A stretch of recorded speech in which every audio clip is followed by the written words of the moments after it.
Здравейте! Днеска започваме с едно видео от едно след ремонтно почистване, което поехме и беше доста тежко. Майсторите бяха доста поизцапали, меко казано.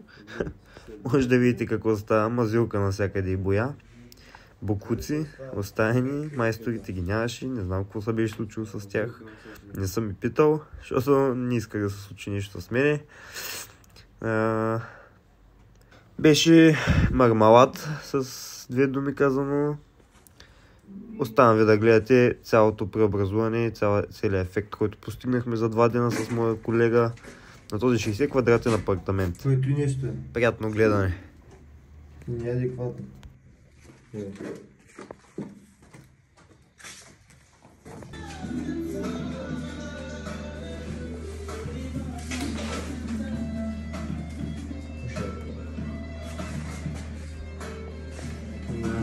Виждаш как може да ги махнем.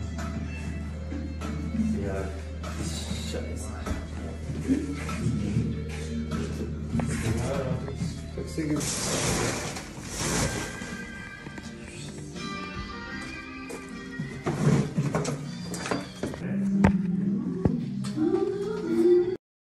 Тук преместваме всичките бокуци от едната част на терасата към другата, за да може да ги вкараме в чували, да видим кое трябва да се изхвърли, кое не трябва да се запази, понеже имаше доста материали, доста бои, които не бяха отваряни и общо взето голяма играчка беше, но да, общо взето е това.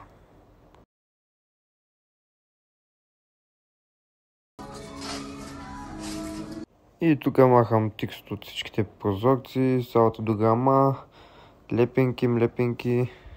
Лесна и бърза работа, но малко досадна. Но общо взето това се случва тук. Вече терасата няма бокуци, остава само да я доизчистим. И тук вече част от терасата е почнала да прилича на нещо. Мазилката я няма от дограмата.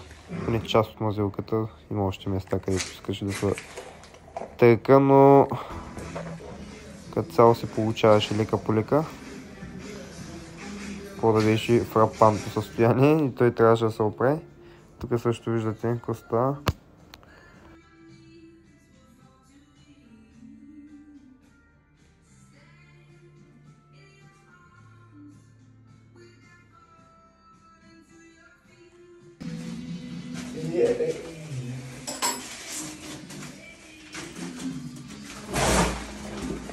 И тук края на работния ден, по-скоро ден 1.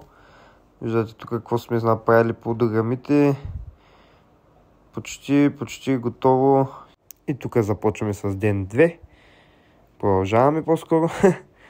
Продължаваме да махаме мазилка от всякъде, но вече апартамента почва да прилича на място за живеене.